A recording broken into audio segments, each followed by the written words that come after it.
Welcome grade 9. Today our task is unit number 2, page number 21. We have grammar portion. In grammar portion we have pronouns. So first of all we must know what are pronouns. Pronouns are words that are used instead of nouns. Pronoun वो अल्फाज हैं जो noun की जगह पे इस्तेमाल होते हैं. नाउन आपको पिछले लेक्चर में मैं बता चुकी हूँ. Noun is a naming word, यानी कि जो नाम होते हैं, नेम ऑफ पर्सन, प्लेस और थिंग. क्लियर? उनकी जगह पे जो इस्तेमाल हो उसको हम प्रोनाउन कहते हैं. यहाँ पे हमारे पास एक है जी, इसके बारे में एग्जांपल्स हैं. Choose the appropriate option to complete the sentences. First, we all told the boss that we wanted to have our salaries paid in advance, but he just ignored dash.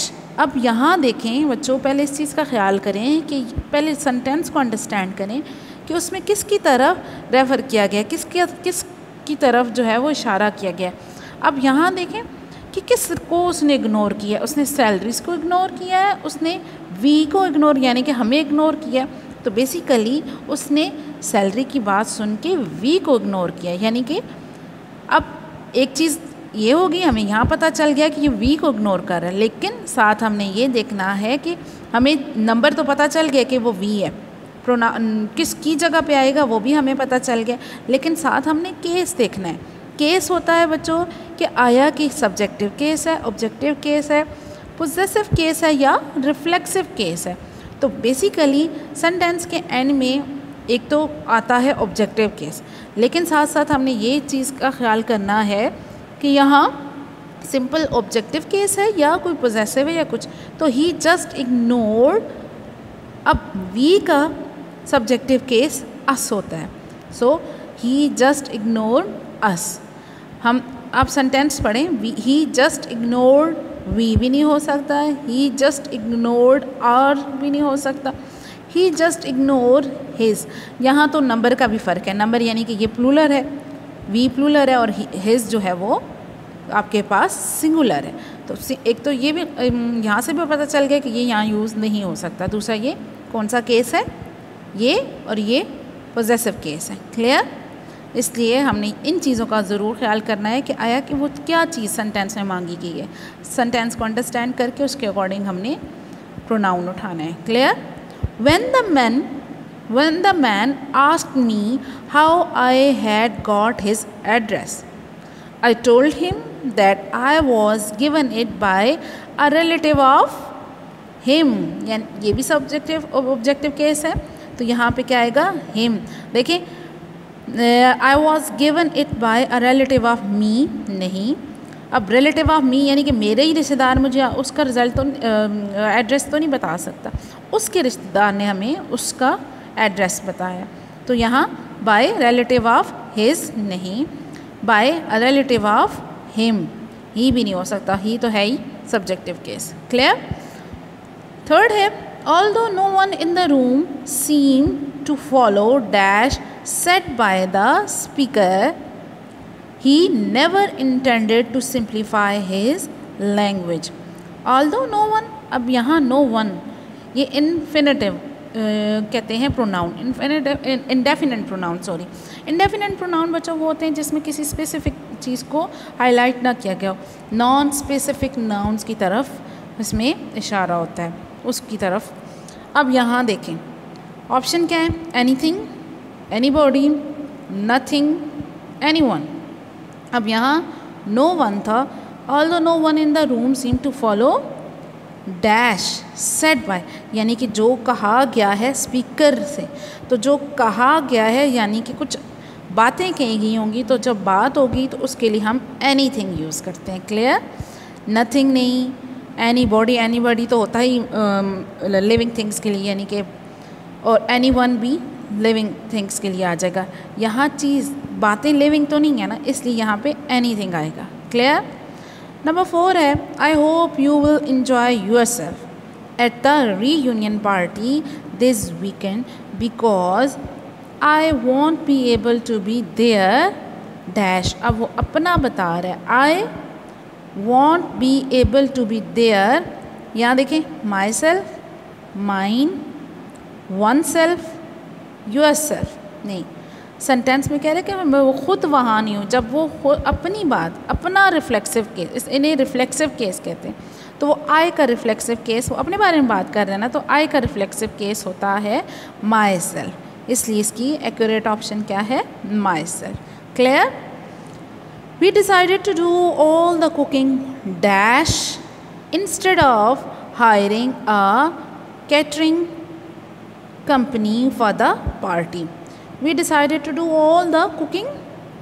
We, हमने, यहाँ देखें, of our own, oneself, oneself तो उससे match ही नहीं कर रहा, by ourself, ours, तो accurate क्या हो गया, possessive, sorry, reflexive case we का ourself होता है, इसलिए यहाँ पे क्या accurate आ गया, ourself, यानी कि हम खुद ही खाना बना लेंगे, हम किसी को नहीं कहेंगे। उन्होंने डिसाइड क्या किया कि वो खुद ही बनाएंगे। जब खुद को रिप्रेजेंट कर रहे हैं तो वी का रिफ्लेक्सिव केस और सेल्फ होता है। क्लियर? नेक्स्ट है हमारे पास बच्चों, fill in the blanks with who, whom, that, which, when, where, whose and why. There may be more than one correct answer, यानी कि एक में ज़्यादा भी आ सकती हैं। नाउ लिसन बच्चों, पहले ये अंडरस्टैंड करें कि ये चीज़ें हैं क्या। तो ये हमारे पास होते हैं रिलेटिव प्रोनाउन, इनको हम कहते हैं रिलेटिव प्रोनाउन। रिलेटिव प्रोनाउन क्या होते हैं? रिलेटिव प्रोनाउन होते हैं जी, रिलेटिव प्रोनाउन इज़ यूज्ड, यानी कि रिलेटिव प्रोनाउन इस्तेमाल होते हैं टू कनेक्ट द क्लॉज और फ्रेज, क्लॉज और फ्रेज को कनेक्ट करने के लिए टू अ नाउन, यानी कि पीछे जो नाउन की बात आ गई आगे उसी का, उस नाउन से अगला फ्रेज या अगली क्लॉज जो है वो क्या होगी, कनेक्ट होगी। अब फ्रेज और क्लॉज में आप लोगों को पिछले लेक्चर्स में भी बता चुकी हूँ फ्रेज और क्लॉज क्या होती है, ठीक है। अब the shop dash I go to is closed. अब द शॉप विच आई गो, विच क्यों आया है, शॉप को बता रहा है, शॉप कौन सी, जिस पर मैं गया था। एक बात याद रखें यहाँ पे, द शॉप हु आई गो नहीं हो सकता, हु होता है लिविंग थिंग के लिए, शॉप यहाँ पे लिविंग नहीं है, इसलिए यहाँ पे विच लगेगा। Which I go to is closed. Clear? Your shop dash will probably be shut down next year is really old. Clear? Your shop that will probably be shut down next year is really old. Clear? यहाँ पे उन्होंने कहा था there may be more than one accurate answer. यहाँ पे दूसरा answer भी हम लगा सकते हैं, your shop which will probably be shut down next year is really old. Clear? Next. Third है, I've met most of the people dash are eager to take part in the competition.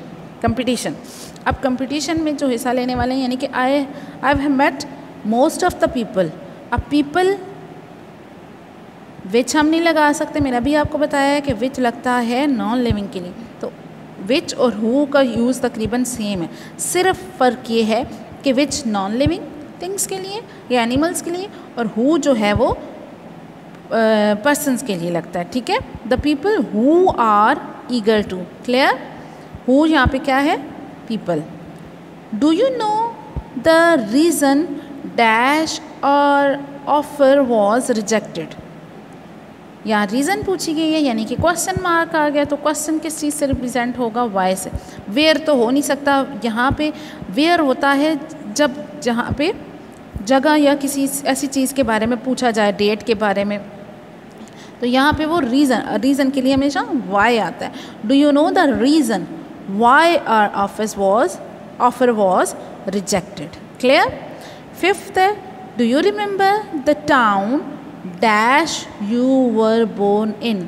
अब जगह के बारे में पूछा जा रहा है, मैंने अभी आपको बताया जगह के बारे में वेयर लगता है, जहाँ कहाँ तुम पैदा हुए, जहाँ तुम पैदा हुए।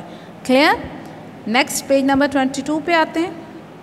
पेज 22 पे हमारे पास इंडेफिनिट प्रोनाउन की लिस्ट है। देखें, anywhere, anyone, something, everyone, nothing, somewhere, someone, anything, everything.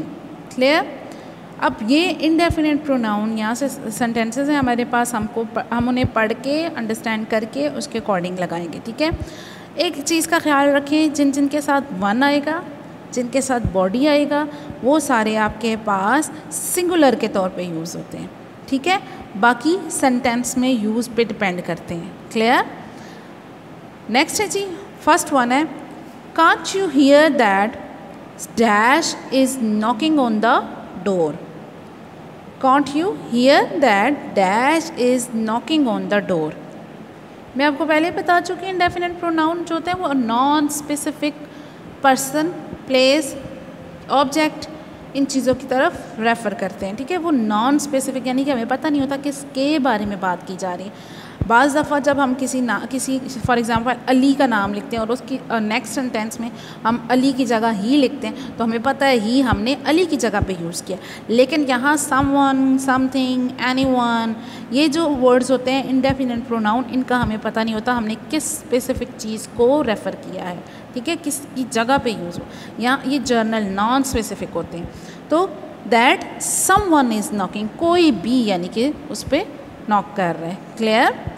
I was wondering if you would like dash to drink। अब यहाँ किसी चीज़ की जिक्र है तो चीज़ के लिए something, कुछ आप पीना पसंद करेंगे। The family members have been badly injured in the accident. Is there dash to help them? ये भी indefinite। Is there anyone यानी कि कोई भी एक था जो उनकी मदद करता।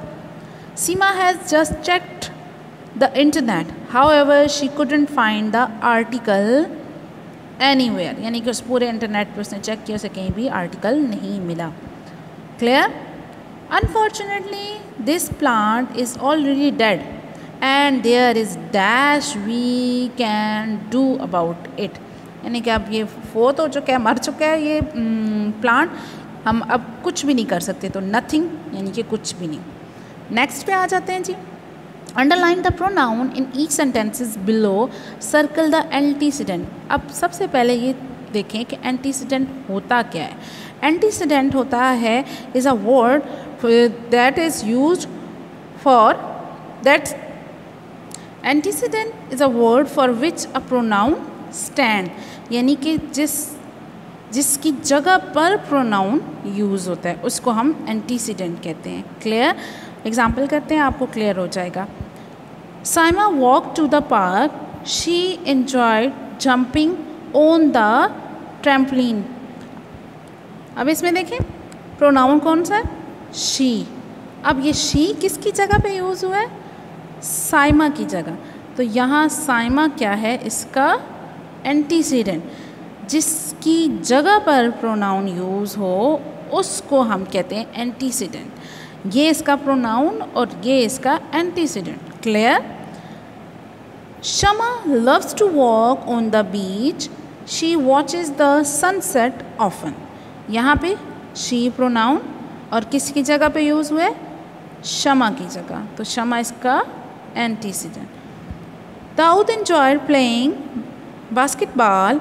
He knows that it is his favorite sport। ही आपके पास यहाँ पे प्रोनाउन आ गया और ही किसकी जगह यूज़ हुआ? दाऊद की जगह। दाऊद आपके पास क्या हो गया? एंटीसीडेंट। अब्रार, जमाल एंड मनान एंजॉय प्लेइंग क्रिकेट। दे लव टीम वर्क। अब यहाँ देखें प्रोनाउन क्या है? दे। अब इस दे यानी कि प्लूरल है। अब प्लूरल कौन कौन से हैं? इब्रार, जमाल एंड मनान। ये तीनों क्या हैं? इसके एंटीसीडेंट। अगर हम इसको ऐसे सर्कल कर लें। Clear? The shopper couldn't find his car in the parking lot। अब his है आपके पास प्रोनाउन और ये किसकी जगह पे यूज़ हुआ है? शॉपर की जगह। क्लियर? तो शॉपर आपके पास क्या है? इसका एंटीसीडेंट। अब बच्चों आ जाते हैं हमारे पास आके, तो टर्मिनोलॉजीज़ यूज़ हुई हैं anaphoric and cataphoric reference. Anaphoric reference जो है वो कैटाफोरिक के ऑपोजिट है, और कैटाफोरिक जो है वो एनाफोरिक के ऑपोजिट, यानी कि एक को याद करेंगे दूसरा उसके ऑपोजिट हो जाएगा, उससे आपको उसको अंडरस्टैंड कर लेंगे। Anaphoric reference means that a word in a text refer back to other idea in the text for its meaning।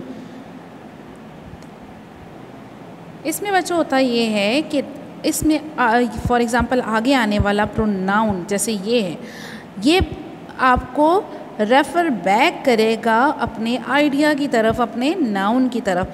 तो ये रेफरेंस जो है, जो सिंपल हम आम कैजुअल उसमें देते हैं कि पहले हम नाम लिखते हैं, फिर अगले सेंटेंसेस में उसकी जगह उसका प्रोनाउन यूज़ करते हैं। कोई चीज़ होती है उसका जिक्र पहले आता है, उसका प्रोनाउन आगे आता है। कोई एनिमल का नेम है, उसका प्रोनाउन आगे आता है। ठीक है, ये हमारा जो सिंपल वे ऑफ राइटिंग है, हम उसमें इस तरह करते हैं कि हम पहले नाउन और फिर उसका प्रोनाउन आता है। तो ये जो सिंपल हमारे पास एक कैटेगरी है या तरीका कार है, इसमें हम देखते हैं कि ये हमारे पास एनाफोरिक रेफरेंस होता है, जिसमें नाउन पहले आता है, या आइडिया कह लें। इन्होंने आइडिया का वर्ड यूज़ किया है तो इससे आप कंफ्यूज ना हो, मैं आपको आसान टर्मिनोलॉजी में बता रही हूँ कि अगर पहले देखें नाउन सलमा था तो इसकी जगह आगे आया है शी, तो ये एनाफोरिक रेफरेंस है, यानी कि आइडिया पहले आया है और प्रोनाउन बाद में आया, तो वो प्रोनाउन अपने पिछले आने वाले आइडिया यानी कि उससे पहले आने वाले आइडिया की तरफ रेफरेंस करता है। तो इसको कहते हैं anaphoric reference. Clear? Next page पे जाते हैं, जिसमें हमने इसकी थोड़ी एग्जांपल भी देखनी है एनाफोरिक की और कैटाफोरिक की, जो हैं वो हम डेफिनेशन और उसकी एग्जांपल भी देखेंगे। Page number 23 sorry. एग्जाम्पल देखें। I went out with Jamila on Sunday, she look confuse. यहाँ देखें शी बाद में आया, जमीला पहले, ये रेफर बैक कर रहा है। In this example the pronoun she is anaphoric reference because it refers to the noun Jamila that is introduce earlier in the text, यानी कि वो उससे पहले आया सेंटेंस में, जो मैं आपको पीछे एक्सप्लेन भी कर चुकी हूँ बात। तो ये क्या है? ये एनाफोरिक रेफरेंस है। कैटाफोरिक रेफरेंस में क्या होता है? A word in a text refers to another later in the text and you need to look forward to understand, यानी कि इसके ऑपोजिट हो जाता है वो, उसमें आपके पास आइडिया जो है वो बाद में आएगा, उसका रेफरेंस पहले आएगा। यानी कि यहाँ पे अगर आइडिया यहाँ पे देखें जमीला है, जमीला बाद में आएगा, शी पहले आएगा। एग्जाम्पल देखें, आपको क्लियर हो जाएगा। When he arrived Ashraf notice that the door was open. अब अशरफ बाद में आया, उसका प्रोनाउन पहले आया। ही यहाँ पे इसका कैटाफोरिक रेफरेंस था। ठीक है, क्लियर? अशरफ रेफर कर रहे हैं, रेफरेंस जो है वो उसका क्या है? ही। Clear? In this example, the pronoun he is cataphoric reference because it refers to the noun ashraf that is introduced later in the text. Clear? Underline the references used in the last paragraph of the lesson and specify whether it is cataphoric or anaphoric references. So बच्चों, ये आपका जो है home task है, इसको आपने करना है। Clear? Here your second chapter is completed. If you have any difficulty, do contact with me. Inshallah, I will resolve it. Thank you. Allah Hafiz.